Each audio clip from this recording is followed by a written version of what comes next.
هارون الرشید بادشاہ خضر او زبیده نومې دی زبیده دی د تره لور ده او ډېره نیکه بیبي ده پرهیزګاره پاک دامنه ښځه وه د ډېر دولت خاونده وه کله چې دا به مکې مکرمې ته تله حج له نو دې به اعلان وکړ چې کله چا حج ته زړه کېږي هغه خلک چې خپل وس یې نه کېږي غریبانان یې نو هغه دې راشي موږ سره دې نومونه ولیکي نو په زرګونو خلک به رالل ښځې او سړي نومونه به یې په رجسټر کې ولیکل نو ځان سره به یې حج له روان کړل نو د دغې حج خرچه چې څومره د دې خلکو دا به زبیدې د خپل جیب نه برداشت کوله د بیت المال نه نه خپله مالداره ښځه وه دا خرچه به هغې برداشت کوله او ډېره ښکلې ښځه وه د هارون الرشید ورسره مینه ډېره زیاته وه ډېرې ورسره محبت یو خوب یې لیدی و داسې خطرناک غوندې دی زه یې درته نشم ویلی بیا علماو د هغه خوب تعبیر وله ورکړه چې ستا نه به الله یو خدمت اخلي او خدمت به دی په مکه مکرمه کې خو به نه وي بغیر د زمزم نه نو یې تا نه به الله دا خدمت اخلي چې ته به یو نیر راولې مکې مکرمې ته او مکه مکرمه او د هغې ګیر چاپېره خلک به پې سیراب کې نو صاحب په هغه زمانه کې یو نیر وکنیسته هغه نیر د عرفات په یو غر کې روتی دی او مکې مکرمې ته را رسېدلی دی اوس هم د هغې نښې شته چې څوک حج له عرفات مینا ته لاړ شي د هغه نهر زبیده د هغه نیر اوبه پکې نشته او سوچې شوي دي خو د هغې نښې نښانې شته دی او عجیبه هغه زمانې انجینرۍ ته چې وګورئ حیران به شئ ځکه چې بعضې ځمکه ښکته ده غرونه دي که نه او بعضې اوچته ده او په داسې طریقه هغه نیر راوستلې ځکه نیر چې ډېر یو ځای کې ښکته شي نو بیا خو بره نه شي ختلی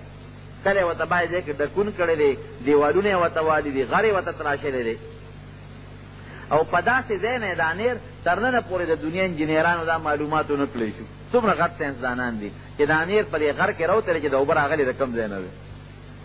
دا د کوم ځای نه راغلي دي هېڅ پته ونه نن پورې چا ونه لګوله ډېرې زمانې پورې دا نیر بیده او خلکو به ترې فایده عرفات کې او په مینا کې او په مزدلفه کې او په مکه مکرمه کې به ترې خلکو فایده اخېسته نو د هارون الرشید دې ښځې سره ډېر محبت او مینه وه یو ځل دواړه د شپې یو بل سره لګیا دي ګپ شپ لګی خاوند ښځې ته غوسه شو نو د ښځې د خولې نه خبره ووته کوم خاوند چې ښځې سره ازادي کوي نو خامخا د ښځې د خولې نه هم څه ګډې وډې بیا وځي نو دا ښځه د هارون الرشید ته وایي چې ته خو دوزخي یې خاوند ته وایي دا خبره ناروا ده ښځه به خاوند ته داسې قسمه د بېادبۍ او د بېعزتۍ الفاظ نه وایي دا سخته ګناه ده د خولې نه یې وختل وایي ته خو دوزخي یې جهنمي هارون الرشید ورته وایي ښه وی که زه دوزخي نو ته په ما په دریو طلاقو طلاق یې اوس ترونو د دریو طلاقو طلاق ډېر ګران کار دی الله دې مسلمانو سره یو سړی که ښځې له یو طلاق ورکړي هم ګناه ده ښه خبره نه ده خو د هغې جوړښت په اسانه کېږي که دوه ورکړي د هغې جوړښت هم په اسانه کېږي خو چې درې طلاقه ورکړي د هغې جوړښت په ډېر ګران کار دی بیا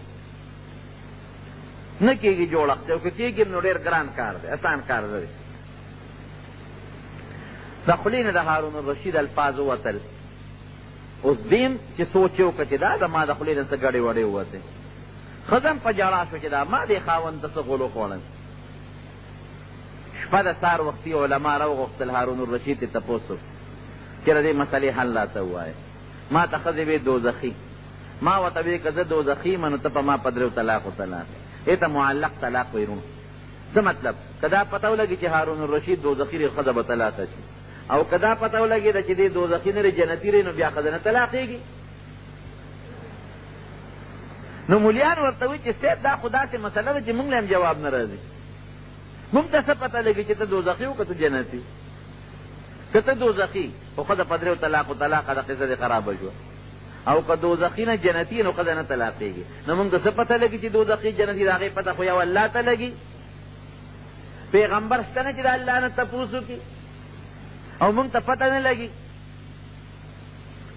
ښځه جدا شوه د خاوند نه ځکه څه پته لګي چې دې دوزخي دی او ښځه طلاقه نه ښځه هم جاړي او هارون الرشید نه هم خبرې نه کېږي جاړي ښځه یې خوښ هم ده او له تر لورې هم ده او خلک هم پریشان دي ځکه بادشاه هم د انصاف بادشاه دا علاقې چې څومره علما دي نیکان دي محدثین دي د هغه زمانې ټولو سره مشورې کوي خو د مسلې جواب اړو چاته معلوم نه دی امام شافعي رحمت الله علیه چې دا کم د مذهب او د فقه لوی امام دی، دغه وخت کې ماشوم و چې دا مونږ د چڼې وایو، د 12 کالو. الله وله پویه ورکړې وه، لوی علم الله ورکړی. په لاره روانو تپوس یې وکړ، یاره دا خلک پریشانه دي چې څه چل دی. وی دا زمونږ بادشاه هارون الرشید په یو مسله کې ګیر شوی دی او د هغه مسلې حل چا سره نشته، جواب چا سره نشته.